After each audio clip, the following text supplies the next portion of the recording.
Hi friends, welcome to up and down Tamil. இன்றைக்கான புதிர்கட்டங்களுக்கான குறிப்புகள். இது வந்து மொத்தம் 6 எழுத்துக்களை கொண்ட ஒரு சொல். முதலெழுத்து தி அப்படிங்கிற இடத்தில் ஆரம்பிக்கக்கூடிய ஒரு சொல் தான் விடையாக வரக்கூடியது. மேலும் பல குறிப்புகளை பார்க்குறதுக்கு முன்பாக மறக்காமல் நம்ம channel up and down Tamil சேனலில் சப்ஸ்கிரைப் பண்ணிக்கோங்க. சப்ஸ்கிரைப் பட்டனை கிளிக் பண்ணுங்கள். பக்கத்தில் பெல் சிம்பிள் ஒன்று வரும், அதையும் கிளிக் பண்ணுங்கள். ஆல் அப்படிங்கிற ஆப்ஷன் இருக்கும், அதையும் கிளிக் பண்ணிட்டீங்கன்னா நான் மேக் பண்ணக்கூடிய வீடியோஸ் உங்களுக்கு நோட்டிஃபிகேஷன்ஸ் வரும். ஃப்ரெண்ட்ஸ், மறக்காமல் இந்த வீடியோக்கு ஒரு லைக் பண்ணுங்கள், ஷேர் பண்ணுங்கள். எனக்கு ரொம்பவே மோட்டிவேஷனலாகவும் யூஸ்ஃபுல்லாகவும் இருக்கும். இதற்கான விடைகளை நீங்கள் இந்த வீடியோக்கிலேயே பாக்ஸ் இருக்கும், கமெண்ட் பாக்ஸ், அந்த கமெண்ட் பாக்ஸில் எழுதி அனுப்பலாம். மேலும் அடுத்த குறிப்பை சொல்கிறேன், ரொம்ப கவனமாக கேளுங்க, ரொம்ப எளிமையாக கண்டுபிடிச்சிடலாம். ரொம்ப சிரமம் அப்படின்னு சொல்கிறோம் இல்லையா, ரொம்ப சிரமமாக இருக்குது அப்படிங்கிறத இந்த சொல்லில் கூட சொல்லலாம். ரொம்ப சிரமமாக இருக்குது, ரொம்ப பிரச்சனையாக இருக்குது அப்படிங்கிறத இந்த ஒரு வகையான சொல்லில் கூட நம்ம சொல்லலாம். இது வந்து முதலெழுத்து தீயில் ஆரம்பிக்கக்கூடியது.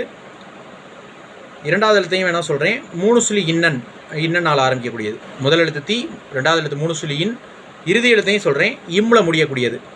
முதல் எழுத்து தி, இரண்டாவது எழுத்து 3 சுழி இன், இறுதி எழுத்து இம்.